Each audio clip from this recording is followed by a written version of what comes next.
On assiste parfois à des moments un peu étranges en politique, non? Comme cette image récente de Marine Le Pen en conférence de presse. Le visage fermé, la voix qui tremble un peu. Oui, c'était assez marquant. C'était frappant. Et ce qui est étonnant, c'est que ce trouble, visiblement, n'était pas lié à une polémique parisienne habituelle, mais à une affaire diplomatique assez complexe qui s'est jouée entre Alger et Berlin. C'est exactement ça. Le point de départ, c'est la libération de l'écrivain algérien Boualem Sansal. Il est connu pour ses critiques, il était en prison depuis plus d'1 an. Ah oui. Et la surprise, c'est que ce n'est pas la France qui a obtenu sa libération, ce qu'on aurait pu penser vu les liens historiques, mais bien l'Allemagne, par une médiation très discrète. Une médiation allemande. Voilà, discrète, patiente et visiblement très efficace. D'ailleurs, le président Macron a réagi très vite. Il a exprimé sa profonde gratitude au président allemand, Steinmeier, pour ce qu'il a appelé les bons offices de l'Allemagne C'est ça, leur médiation. et leur coopération fructueuse. Il a même souligné le rôle décisif de l'Allemagne. Et en même temps, il a remercié le président Tebboune pour son geste d'humanité. Exactement. Et c'est ce scénario un peu inattendu qu'on va explorer ensemble aujourd'hui en s'appuyant sur des analyses récentes.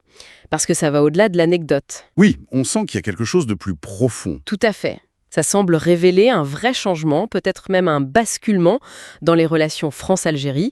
Certains observateurs parlent carrément d'un effondrement de l'influence française, enfin perçue comme telle, et en face, l'affirmation d'une nouvelle Algérie plus sûre d'elle. Alors, plongeons là-dedans. Comment l'Allemagne a-t-elle réussi là où Paris apparemment patinait ? Qu'est-ce que ça nous dit des rapports de force en Méditerranée et peut-être même au-delà? C'est ce qu'on va essayer de décrypter. Donc revenons à l'événement lui-même. La libération de Sansal, c'était une bonne nouvelle, bien sûr, beaucoup l'attendaient. Mais la surprise, c'est l'Allemagne comme médiateur. Mhm. Après les remerciements de Macron à Berlin et à Alger, où il s'est dit aussi prêt à échanger avec Tebboune, on a aussi noté les remerciements pour le comité de soutien de Sansal, les écrivains, les politiques, les journalistes. Oui, qui se sont beaucoup mobilisés. Tout à fait. Bon, l'espoir maintenant, c'est qu'il retrouve sa famille, qu'il reçoive les soins nécessaires. Bien sûr, mais ce qui est fascinant politiquement, c'est l'onde de choc à Paris. Cette réaction de Marine Le Pen qu'on évoquait au début, cette espèce d'effondrement en direct, le visage fermé, la voix qui vacille, cette confusion presque. Oui, elle a même dit qu'elle ne savait pas quoi répondre, c'est ça? C'est ça, un aveu d'impuissance assez rare. Et ça semble directement lié à ce coup de théâtre diplomatique. Ce n'est pas juste elle, personnellement. C'est interprété comme le symptôme d'une France qui, soudain, apparaît impuissante. Mise sur la touche, comme disent certains, dans une affaire qui touche pourtant à son ancien précaré. On a l'impression que son malaise incarnait ce discours très nationaliste sur la souveraineté, la fierté nationale, qui sonnait un peu creux, là, face à la réalité. C'est tout à fait l'analyse qui en est faite, ce discours souverainiste qui sort à une réalité géopolitique où la France n'est plus visiblement l'acteur central. Et ça contraste fortement avec le succès allemand. Ah oui, complètement. Le succès allemand est décrit comme discret mais redoutable d'efficacité. On a presque l'impression de deux styles, deux époques qui s'affrontent. Le Pen incarnerait alors une France qui perd pied, pendant que l'Allemagne, elle, avance ses pions méthodiquement, sans faire de bruit. Du coup, la question clé que posent les analyses, c'est comment la France a-t-elle pu se faire doubler et de façon aussi spectaculaire par l'Allemagne sur ce dossier? Et qu'est-ce que ça nous apprend sur cette nouvelle Algérie dont on parle? Alors, pour comprendre, il faut vraiment regarder les deux approches diplomatiques telles qu'elles sont perçues, en tout cas, depuis Alger. D'un côté, la méthode française. Oui. Elle est souvent décrite là-bas comme teintée d'arrogance, parfois paternaliste, utilisant la pression, avec des réflexes d'ingérence, comme disent certains diplomates algériens. Paris aurait misé sur son poids historique, mais ça n'a visiblement pas fonctionné. Ça n'a pas pris. Non. On parle même d'un échec total de la méthode forte héritée du passé. C'est assez dur comme jugement. Et l'Allemagne, à l'inverse, aurait joué une partition complètement différente. Exactement, selon les analyses. L'approche allemande est qualifiée de calme, pragmatique et surtout respectueuse. Très discrète aussi. Berlin n'a pas cherché le coup d'éclat médiatique. Pas de déclaration tonitruante. Non. Ils ont activé des canaux discrets, tissé patient une relation de confiance. Et il y a un facteur plus personnel qui a joué, semble-t-il. Ah oui, lequel? Le président Tebboune est allé plusieurs fois en Allemagne pour des raisons médicales. Et son homologue, le président Steinmeier, aurait su profiter de ses contacts pour établir un lien plus personnel, justement, une confiance au-delà du protocole. Berlin a utilisé un langage prudent, là où Paris peut-être donnait l'impression de vouloir encore donner des leçons. C'est intéressant ce contraste. Mais cette confiance, cette porte ouverte pour l'Allemagne, ce n'est pas apparu comme ça d'un coup. Il y a dû y avoir un contexte, peut-être une erreur côté français. Les analyses parlent d'une décision précise. Oui, absolument. La brèche, si on veut, elle aurait été largement ouverte par Emmanuel Macron lui-même. C'est sa décision de reconnaître la souveraineté marocaine sur le Sahara occidental. Ah, le fameux dossier. Mais qui a été vécu à Alger comme une trahison, une vraie rupture. En prenant position aussi nettement sur le dossier le plus sensible pour Alger, Paris s'est en quelque sorte disqualifié comme médiateur crédible. Ce qui a laissé le champ libre à l'Allemagne. C'est ça l'idée. L'Allemagne, elle, avait maintenu sa neutralité sur cette question ultra sensible du Sahara occidental. Du coup, elle est apparue comme l'interlocuteur crédible, le partenaire fiable pour Alger. Paris, en voulant peut-être marquer des points avec le Maroc, aurait, sans le vouloir, créé un boulevard pour Berlin dans l'affaire Samsal. Ça nous amène donc au cœur de la stratégie algérienne. Est-ce que c'est juste un jeu diplomatique habile, classique, où Alger utilise la rivalité franco-allemande, ou est-ce que c'est plus profond, le signe d'une vraie affirmation de l'Algérie? La lecture du simple jeu tactique, elle est tentante, bien sûr. Mais elle semble un peu courte pour saisir toute la portée de l'événement. Pourquoi? Parce que réduire ça à de l'opportunisme, ce serait peut-être passer à côté du message politique de fond qu'Alger a voulu envoyer. La décision de passer par Berlin et pas par Paris, elle est présentée dans les analyses comme un acte de souveraineté, délibéré. Et quel serait ce message envoyé à Paris alors? Un message qui semble assez clair finalement. Le temps de la soumission, le temps des relations asymétriques, c'est fini. Ou encore, on ne se considère plus dans votre sphère d'influence naturelle. En choisissant l'Allemagne pour Sansal, Alger n'aurait pas seulement réglé un cas humanitaire. Symboliquement, elle aurait voulu tourner une page. Tourner la page de cette relation historique si complexe avec la France? Et c'est méthodiquement, ces dernières années. D'abord, une diversification diplomatique très nette. C'est-à-dire?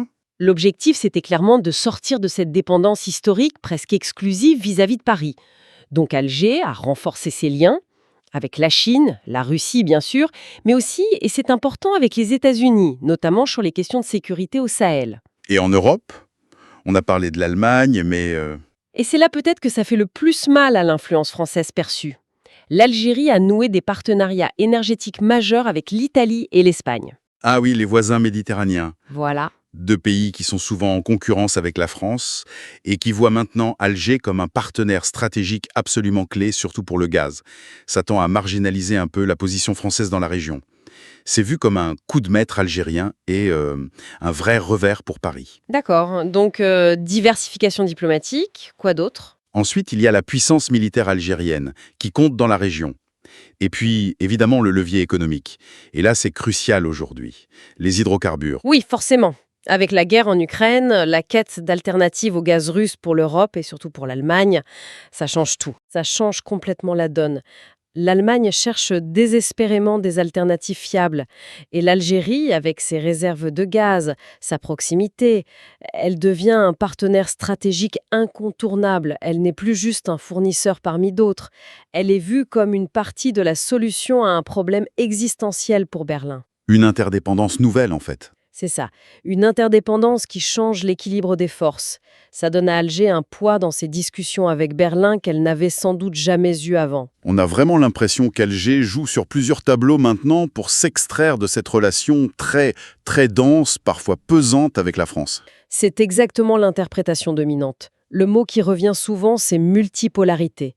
L'idée maîtresse, c'est ne jamais mettre tous ses œufs dans le même panier, surtout pas celui de l'ancienne puissance coloniale. Une stratégie de long terme qui porte ses fruits, apparemment. Oui, et il semble que la France peut être un peu aveuglée par la nostalgie ou un sentiment de supériorité historique. En tout cas, elle n'a pas vu venir cette évolution assez nettement.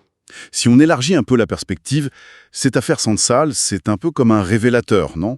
un miroir grossissant de tendances plus larges, de faiblesses peut-être structurelles de la diplomatie française. C'est ce que beaucoup d'analyses suggèrent, oui. Ce n'est pas vu comme un cas isolé. On le met souvent en parallèle avec d'autres choses. Le recul de l'influence française au Sahel, c'est évident. Oui, c'est très discuté. Mhm. Une certaine perte de vitesse aussi au Moyen-Orient.